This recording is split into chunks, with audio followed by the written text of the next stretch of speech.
Hello there, welcome to the Saroy channel, wherever you are in the world, and so much love to each and every one of you. I do hope you're doing really well. I'm doing fabulous, thank you very much. But before we get started, don't forget to get that gorgeous cup of cocoa, tea, Horlicks, whatever it is that you drink, because I've got a fabulous story for you tonight. But before we get started, don't forget to subscribe to the channel, click the notification bell, and the thumbs up. And let's get started with tonight's story.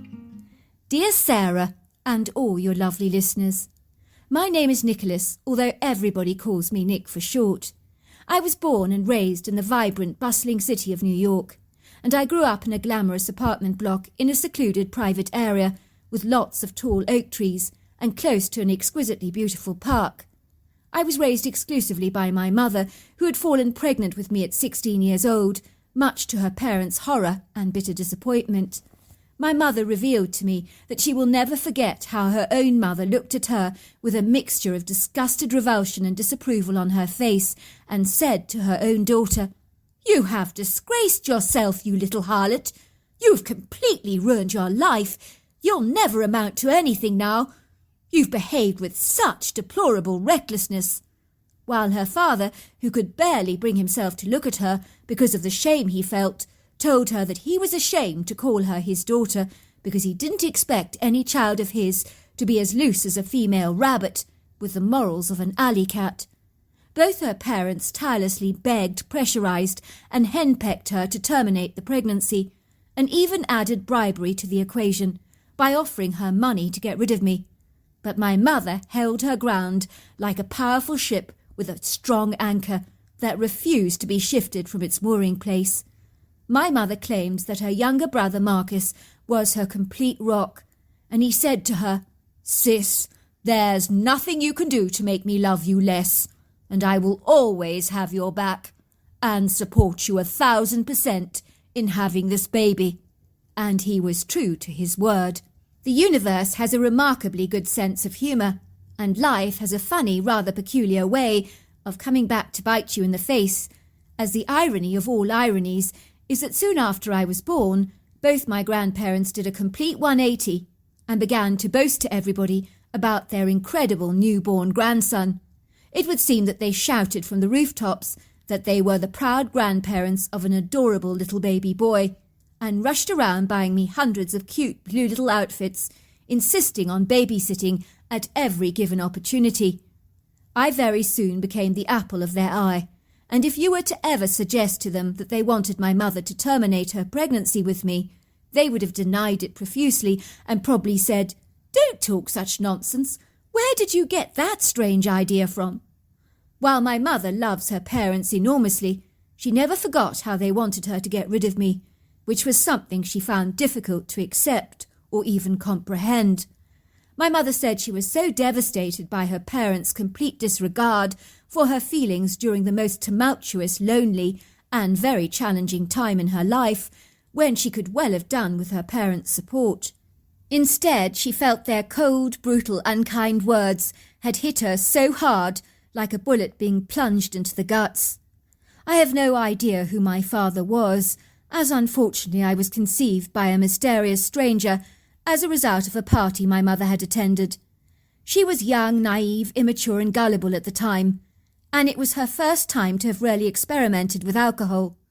And on this particular occasion she became completely bladdered and utterly sozzled. My mother was always honest with me about what transpired, and I truly respected her for being so truthful. "I'm really ashamed," she told me once. "I take full responsibility for what I did.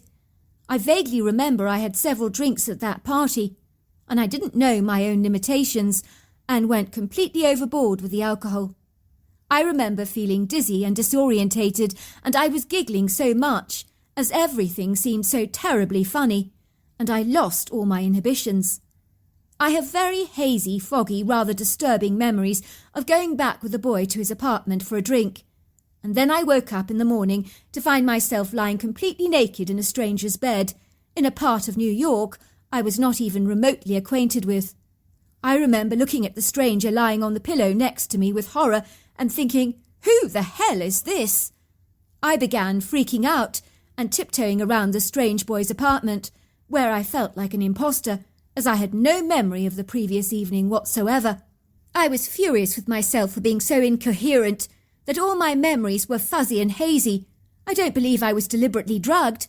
I just think I drank way too much. I hurriedly began to get dressed and bolted out of the stranger's apartment as fast as I possibly could. I felt such a sense of loathing and self-disgust. When I was out in the street, I didn't even know where I was, as all the streets and buildings were so unfamiliar to me. And then weeks later, I discovered to my horror that I was pregnant with you. My mother lovingly took me into her arms after that explanation and told me that she didn't regret anything, because if I had not got completely plastered that night, I may never have had you, and that would be a no-brainer as far as I'm concerned. But I do have one big regret, and that is that I have no knowledge of who your father is, and for that reason, I feel I failed you. I remember saying to my mother, "Let me down? Are you crazy? If you hadn't made a big mistake, I would never have been born." And so my mother always used to joke that I was the best mistake that she ever made. In the end, my mother had proved her parents completely wrong about not amounting to anything, as she ran a very successful art gallery in New York and became a dazzling success in high-flying New York circles, where people in the art community knew my mother exceedingly well. And she earned a phenomenal reputation for her incredible ability to find undiscovered talent, which in itself is a huge skill. Growing up, I'd wanted for nothing, so I did indeed have a privileged and very blessed childhood. One day when I was 16 years old, my Uncle Marcus, who was my mother's brother, was going away for a week. He told us that he was going on a camping trip to the Cascade Mountains in Washington with a lifelong friend of his called Oliver. They both fancied a wild adventure, but my mother warned them with words of foreboding to be careful what you wish for. Little did all parties realise that we would all have the most idiosyncratic, inexplicable and unorthodox week that would ultimately leave us all questioning our own reality and would turn our view of the world on its head. My Uncle Marcus had asked me if I would house-sit his two very overweight tabby cats at his apartment, and I agreed to the job, as long as I could bring along a friend, of course. I was thrilled to be spending a week in his luxurious, high-living, self-indulgent apartment with my best friend Freddie, and we were as excited as young 16-year-olds to have the place to ourselves. What was there not to like, especially as his apartment had a jacuzzi, a sauna, and a top-of-the-range Bang & Olufsen musical centre. Before long we'd settled into the sumptuous, affluent apartment on a high elevation, and for its day it was cutting edge, and was exceedingly stylish, masculine, and elegantly fitted with classic but comfortable furnishings. The apartment possessed floor-to-ceiling windows that overlooked a very opulent, fashionable and petite pretty courtyard, with a cascading fountain, and a terraced yard, interlaced with alternating squares of grass and sandstone tiles, along with perfectly manicured hedgings, and hundreds of white roses bursting with blossoms. Directly opposite my uncle's apartment was another identical apartment block, with equally as large windows, so in effect you could look directly into the strangers' apartments if they did not close their curtains or blinds, but to be fair, you were unlikely to see much with your natural eyes. However, in one of my uncle's bedrooms, he had a tripod and a telescope that he used on his boat, but being naturally nosy and inquisitive by nature, and 16-year-old boys that were fascinated by avant-garde, innovative gadgets, we decided to place the novel, very high-tech telescope into the living area and peek through it and see if we could see into other people's apartments. I am a little bashful to admit that it was fun to spy on other people, and we were hoping to see if we could spot some attractive young woman dressed in some lacy lingerie, but fate was not kind to us. Instead, we observed a rather nerdy-looking lanky young man playing a guitar in one of the top apartments, which was pretty boring. And then there was a romantic elderly couple dancing to some music, which was rather endearing. It looked like they were celebrating something, possibly a wedding anniversary together, and truly they looked as if they were still very much in love. Then in the apartment directly opposite us, we saw something compelling that certainly engaged our attention. And the only way that I can describe it to you is watching a movie unfold before our very eyes. A very striking woman, possibly in her early 30s, with long dark hair, wearing a bright red figure-hugging evening dress with shoestring straps, appeared to be drinking red wine with her partner, and they were clinking their glasses together as if celebrating. They were both laughing and having what seemed like a very enjoyable time together. All of a sudden, while she was talking to him on their leather sofa with an earnest, sincere expression on her face, I could see the man's smile shift downwards into a scowl, and his previously adoring eyes darkened with rage. I watched him stand up and throw a huge glass vase of roses across the apartment, and I could see the glass shatter and the roses fly across the room. It was very dramatic. The man was oscillating his arms in gestures of angry defiance, and it was clear he was shouting loudly, so much so that the woman became frightened by his outburst. She pulled off her silver stiletto shoe and began hitting him with it in the chest. The man was furious, and the expression on his face became very violent and enraged, and he grabbed her around the shoulders and began to shake her very vigorously. And then he wrapped his very large hands around her tiny neck and began to strangle her. And Freddie and I were beside ourselves with horror. Could this really be happening in front of our eyes, we wondered. Oh my goodness, he's murdering the woman! Oh my goodness, he's murdering her! I shouted in horror. Sure enough, the man squeezed her neck so hard, and then her eyes rolled in the back of her head, and blood burst forth in her sockets, and then she lost consciousness, and her body fell backwards in his arms, and became limp. We realized without a shadow of a doubt that she was dead, and in our dumbfounded state, we just stared and stared as we watched the man run frantically around the apartment and drag her body across the floor by her arms and roll her in the carpet, dragging the carpet across the floor. On sensing he was being watched, the man looked up in our direction and saw us looking at him through the telescope with a look of murderous rage on his face. He quickly pulled the blinds across his windows to block our view. "Oh my goodness!" cried Freddie in distress. "He saw us watching him! What should we do? Supposing he comes after us? He knows exactly where we live." I remember my heart was pounding violently in my chest, and I was terrified. Freddie and I were eyewitnesses to a murder, yet at the very same time we were reluctant to go to the police and admit that we'd been spying on the apartments opposite us with a telescope, as that would make us look like a couple of perverse peeping Toms. On the other hand, we knew that we could not allow this duplicitous man to get away with murder, and I knew Freddie was right. What if the man came after us to eliminate his witnesses? The following day we decided to report what we'd seen to the police, and we nervously made our way to the station, very reluctant to make our report.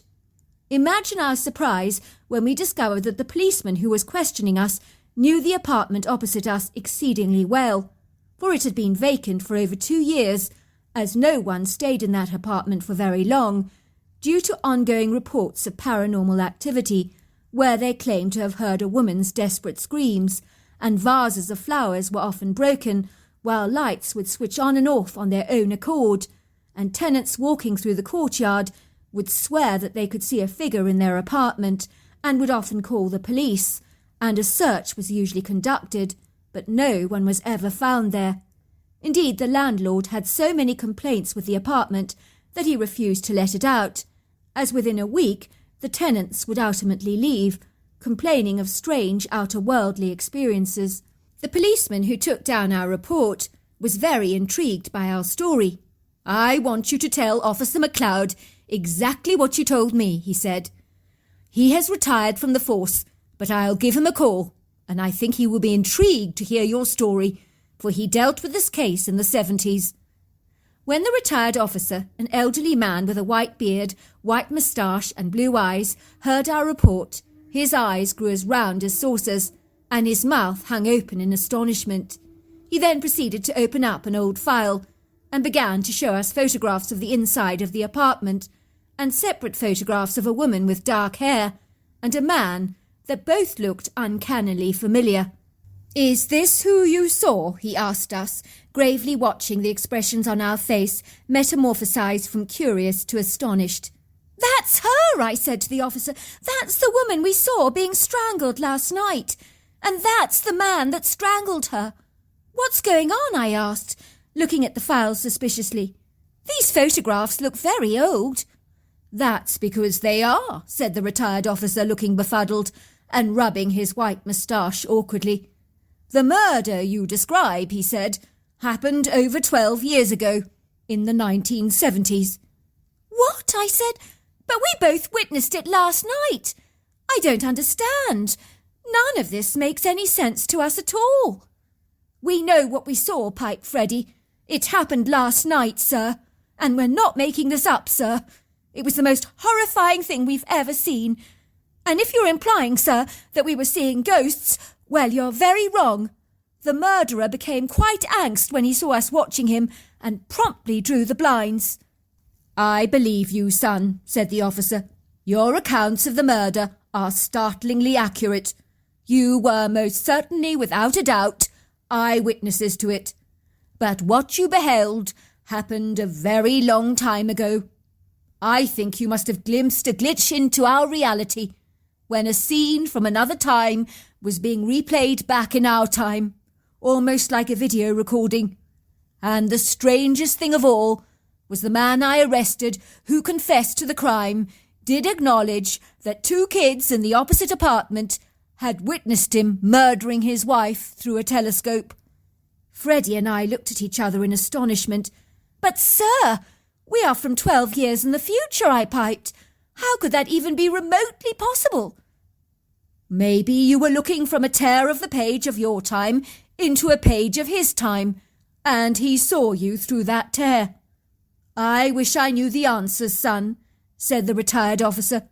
I've worked in the police force over 40 years, and I've seen things during my time that would make your hair curl, because they make no sense at all, and they can only be described as paranormal, for there are no earthly explanations for them whatsoever. I assure you, many officers experience strange things on their call, but they never tell anyone about, for fear of being ridiculed. In my experience, traumatic events like murders, wars, car accidents and disasters seem to leave an imprint or an impression on the landscape, like a video or a photograph. Why did the man kill the lady in the red dress, sir? I asked. I gather she confessed to him that although she'd fallen pregnant, the baby might not be his, because in an unguarded moment, when she got very drunk, she had slept with his brother. It would seem that upon hearing this horrifying revelation, he flew off the handle into a violent rage and promptly strangled her, disposing of her body by rolling her up in the carpet and burying her in a wooded area. A few days later, he couldn't live with his guilt and promptly handed himself over to the police and took them to the woods to recover the body, which was in a remarkably good condition, although it did not smell very nice, of course. The coroner was able to establish that the woman was 8 weeks pregnant, which meant that it was definitely not the brother's baby after all. When the woman's husband heard the bad news, he was found hanging in his police cell. It was all very tragic. Many officers were very aware of the case. Wow, I said. That's the saddest story I've ever heard. I know how accidents happen, sir, and how people make mistakes that they regret. Do you know, sir, I was a result of an accident, and my mother doesn't even know who my father is. I think the man should have forgiven his wife. As alcohol, sir, it can make us do very crazy things when we're not thinking straight. In the end, it was his own baby anyway. You're not wrong about that, son, said the retired officer. Alcohol causes many problems, more than you can ever imagine. I was witness to that myself when I was working on the force, first hand, as you can imagine. When you abuse alcohol, it isn't your friend. It causes accidents, tragedies and disasters, and when abused, can make us behave out of character. For the next couple of days, my friend Freddie and I kept our telescope pinned on the opposite apartment, and we were astonished and perturbed to see that the officers were absolutely right, and that the unfurnished apartment was completely empty, yet we had seen it fully furnished. We were fixated on the apartment, and we watched it for ages and ages, hoping that we might witness the scene being replayed over again, but we never did, as the apartment remained empty. A couple of days later, my uncle returned from his camping trip 4 days earlier than was expected with his friend Oliver. They had taken a flight from Washington to New York, and by the state of them both, I knew something quite horrific had happened. My uncle is one of the most laid-back, easy-going people I know, and he and Oliver have known each other for many years. I have never seen them so rattled before, and they made a beeline to the alcohol cabinet and proceeded to dive into the brandy, with far too much gusto for my liking, and so I immediately intervened and locked the alcohol cabinet so that they would not become completely plastered. "Son, we need more drink," my uncle virtually begged me. "You don't understand. We've had one hell of a shock." "Sorry," I said, "but you can't have any more drink. It's not a good idea, Uncle Marcus. What on earth is the matter with the both of you? I've never seen you look so shaken and discomposed." "Believe me, son," he said. "You'll never believe me if I told you." "I think we would believe you," piped Freddie, "because something happened to us that is so enigmatic, bizarre, preposterous and incongruous, and out of the realms of our reality, that I think the cynic in me is inclined to believe the most outlandish of claims. You could tell us that aliens had landed and moved in next door to you, and we might believe you. So why don't you try us? I think you might be pleasantly surprised." "Very well," said my uncle. "I will tell you our story. As you can imagine, Oliver and I were having a wonderful time at the Cascades, with lots of hiking and fishing, and everything was going swimmingly. We both felt so relaxed and invigorated by the trip, and I was deeply involved in reading my second murder mystery, and it was very good. It was on the third night of our camping trip that things began to change for us. Oliver and I decided to camp in this wooded clearing overlooking a pretty lake adjacent to a flowery prairie. It was such an exquisite night, as the silvery stars and the almost full moon were reflected on the shimmering lake, along with the imposing statuesque silhouettes of the mountain and the towering clusters of spruce, Douglas firs and Engelmann pines. It was so breathtakingly beautiful, and we were beguiled and bedazzled by the scenic resplendence. We could hear the chorus of crickets and frogs serenade us while we happily cooked our fresh fish we'd caught earlier on in the day, and it was melt-in-the-mouth delicious. We sat back on our camping chairs and enjoyed drinking in the fabulous scenery, like a large, exotic, alcoholic cocktail. Then all of a sudden the atmosphere changed, almost as if someone had flicked off a light, and it was quite literally that instantaneous and rapid, the transformation, I mean. "What do you mean, atmosphere changed?" I asked. "Well, the chorus of crickets and frogs just dissipated, and we could sense a foreboding presence that sent chills down our spine, and we had the bothersome, unnerving and confounding feeling that we were most certainly being watched." I said to Oliver, "Are you feeling what I'm feeling?" And he nodded uncomfortably and whispered, "We're being scrutinized. Something doesn't want us here. And whatever it is, it feels hauntingly predacious and very bewildering."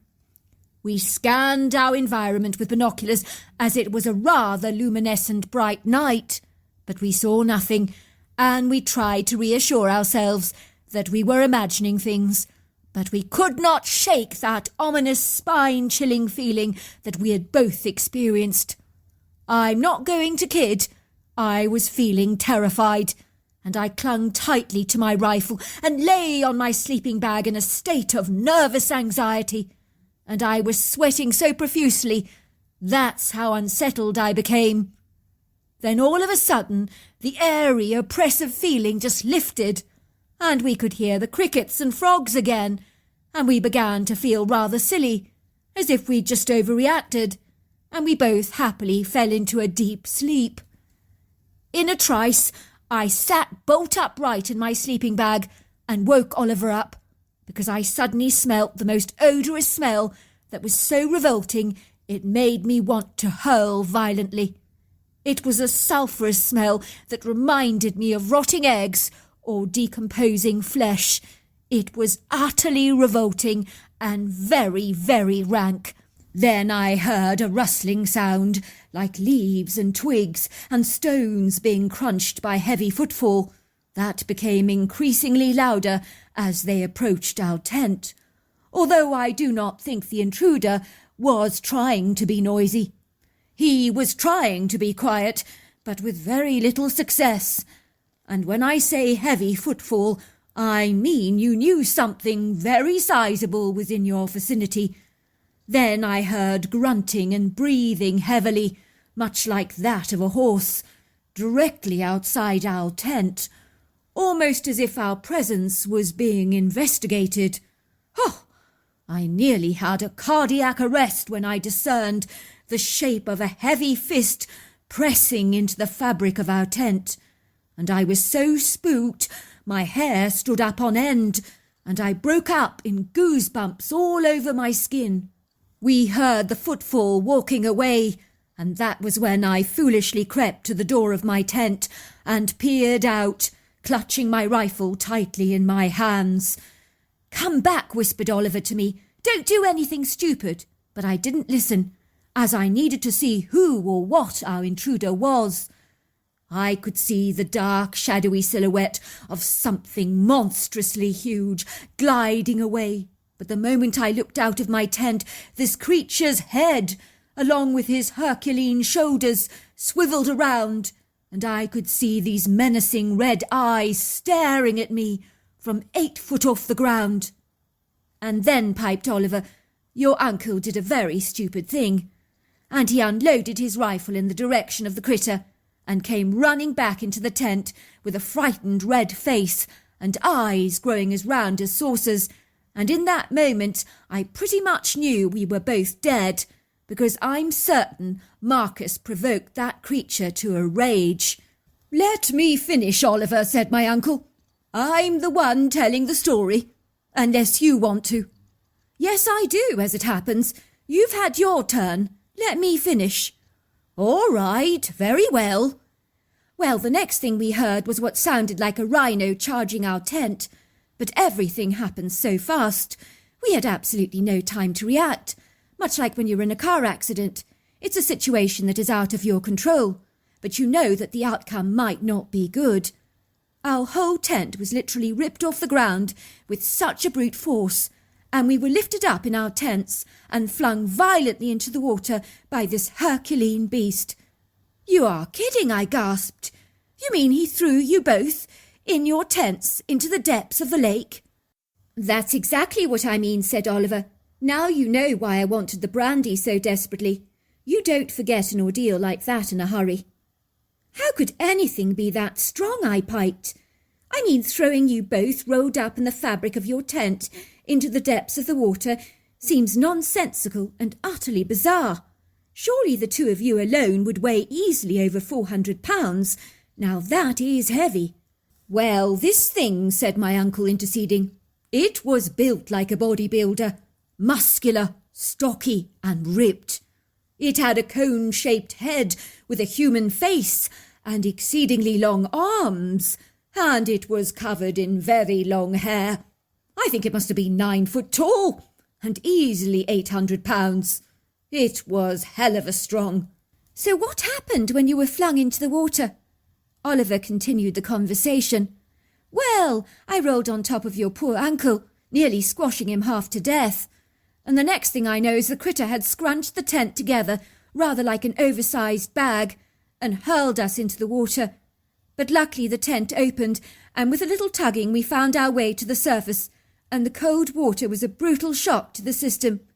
We made sure that we swam to the other side of the lake as quickly as we could, and by the time we reached a clearing, we were shivering and shaking. We were so cold. We were very fortunate to come upon a camping site where we were given a change of clothes by some friendly, kind campers, and we made up a fictitious story that we were camping with friends on our bachelor party, and we were both getting married to twin sisters in the morning, and had been thrown into the water by all our friends as a big joke. They laughed and said, 'Thank God we don't have friends like you do.'" "Wow, that was an excellent story to make up," I said. "Clever thinking on your part." Luckily, we left our wallets and everything of significance in the car we'd hired, which was safely parked in the parking bay. So we drove to the airport at lightning speed, and here we are a couple of hours later, now still trying to process what the heck happened to us, and what in God's name that strange creature was that we encountered. After Oliver had finished telling us the incredulous story, we told them ours, and my uncle was absolutely astounded. "You are joking," he said. "Are you saying that no one lives in that apartment directly opposite us?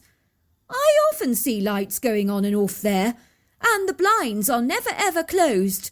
"That's right," I said. "That's because it's empty, and it's been that way for 2 years, according to the retired officer we spoke to."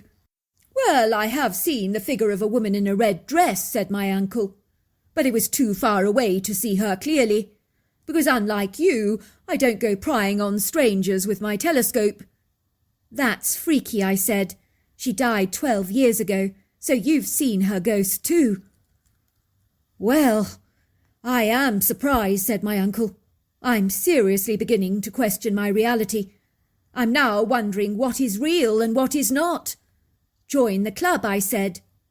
For many years my Uncle Marcus experienced post-traumatic stress disorder from that camping event, but after counselling and hypnotherapy, he no longer lives in fear. But we all know now that the mysterious creature he saw, without question, fits the profile of a Bigfoot. But in those days we could only ponder on what it was that they had both seen. Ola believes that my uncle made a grave and foolish mistake firing at the creature, as he thinks the creature was just checking them out, driven by curiosity and intrigue. It would seem that after my Uncle Marcus fired some warning shots after the Bigfoot, it became furiously enraged and reacted adversely to a situation that could have potentially not ended well for the both of them. Looking back, it was so extraordinary that during the same very week, we both experienced what would forever make us question everything we thought we knew about the natural world. So there you are. That's my story. Wow, that was an incredible story. And it really just shows you that, you really have to be careful whether you shoot after something or not. Until next time, goodbye and good night.